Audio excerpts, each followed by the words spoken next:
जय हिंद बच्चों। सुबह आपका सोशल साइंस का पेपर है। सभी को बहुत बहुत शुभकामनाएं। ये प्रश्न आप देख लेना। इसमें से मैंने बहुत सारे प्रश्न वीडियो में बना दिए, पर मैंने सोचा ज्योग्राफी का एक बार और आपको रिवीजन करवा दे। पहला प्रश्न है, उत्पत्ति के आधार पर संसाधन कितने प्रकार के होते हैं? समाप्यता के आधार पर संसाधन कितने प्रकार के होते हैं? जैव संसाधन एवं अजैव संसाधन को समझाइए।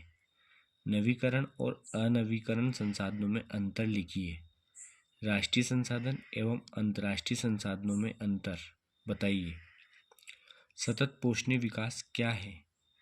एजेंडा 21 क्या है? भूमि निम्नीकरण क्या है? इसके 2 कारण लिखिए। जलोढ़ मिट्टी कितने प्रकार की होती है? चादर अपर्दन किसे कहते हैं? समोच्च जुताई किसे कहते हैं? पट्टी कृषि किसे कहते हैं? काली मिट्टी की विशेषताएं लिखिए। मरुस्थली मिट्टी की विशेषताएं लिखिए। इम्पोर्टेंट पॉइंट है, ये आपको याद रखना है। ये मैंने वीडियो में भी डाल दिया था।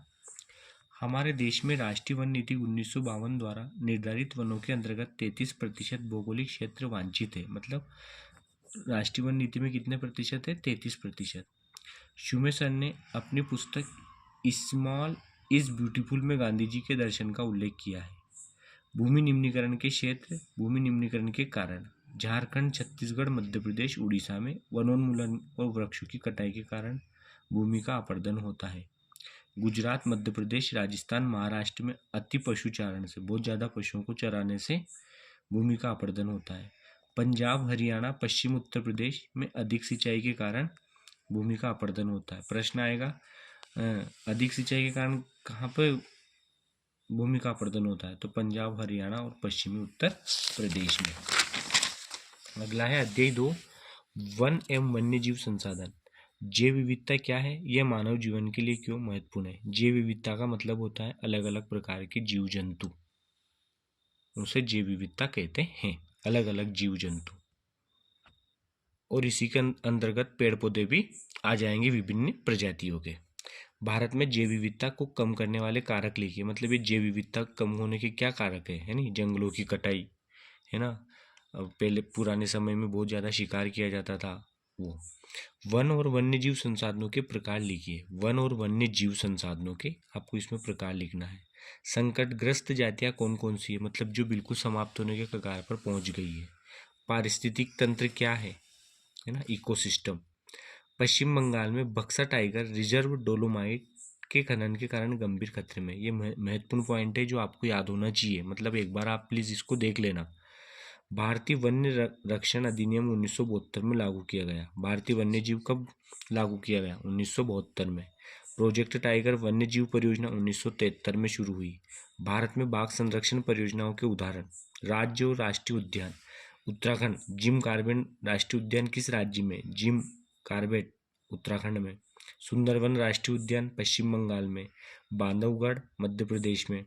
सरिस्का वन्य जीव पशु विहार राजस्थान में।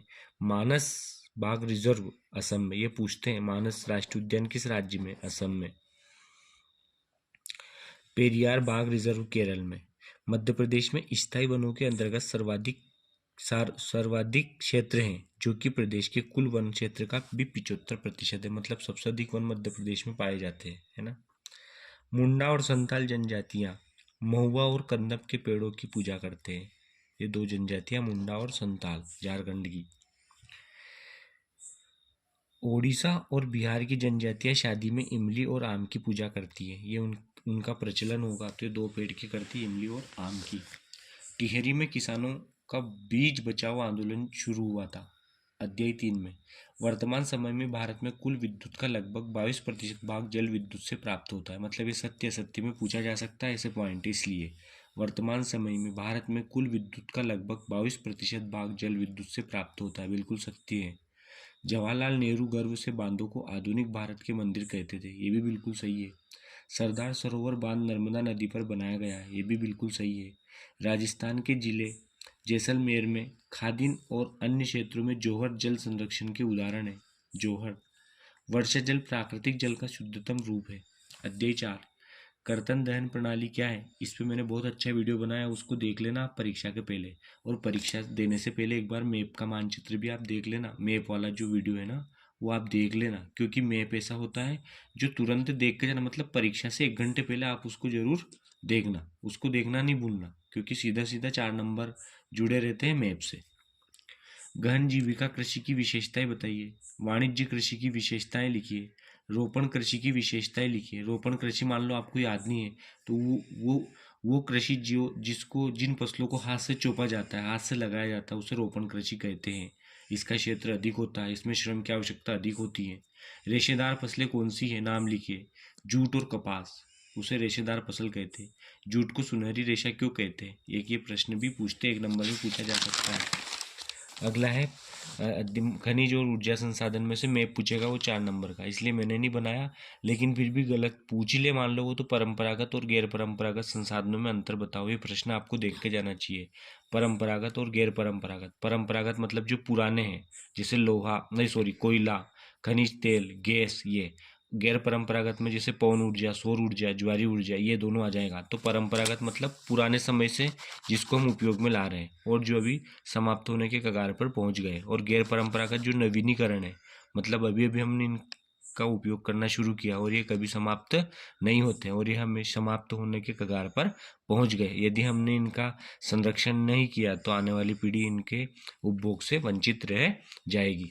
देखिए विनिर्माण क्या है, वस्तुओं को कच्चे माल को परिवर्तित माल में बदलना, उसे विनिर्माण कहते हैं। जैसे गेहूं के आटे से रोटी बनाना है ना, ऐसा। दूध से मिठाई बनाना।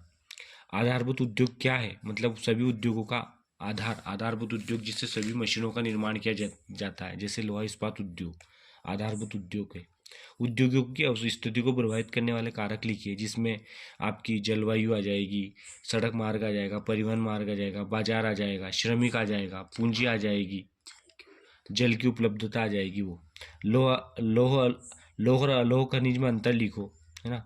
औद्योगिक प्रदूषण के कारण और दूर करने के उपाय लिखिए। कच्चे माल के आधार पर उद्योगों के प्रकार लिखिए। स्वामित्व के आधार पर उद्योगों के प्रकार लिखिए।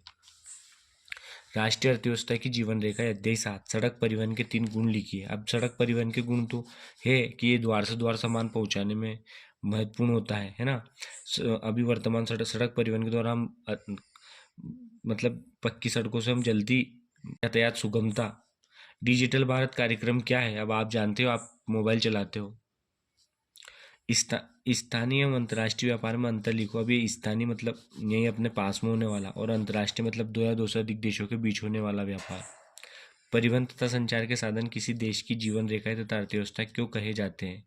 सही बात है, परिवहन तथा संचार जिस देश में अच्छे होंगे उसका विकास जल्दी होगा। जैसे मान लो हमारे गांव की सड़क पक्की है तो हम गांव से जो वस्तुओं का उत्पादन करते हैं उसे हम आसानी से शहरों में पहुंचा सकते हैं। लेकिन यदि हमारे गांव की सड़क कच्ची है तो हम आने जाने में हमें बहुत सारी दिक्कत होगी। ऐसा एक देश के अंतर्राष्ट्रीय व्यापार की प्रगति उसके आर्थिक वैभव का सूचक है, इसलिए इसे राष्ट्र का आर्थिक बैरोमीटर भी कहा जाता है। तो प्लीज़ एक बार इन प्रश्नों को देख लीजिए, और जो बच्चे नए हैं वो चैनल को सब्सक्राइब कर दीजिए। और आपको बहुत बहुत शुभकामनाएं परीक्षा के लिए। Thank you.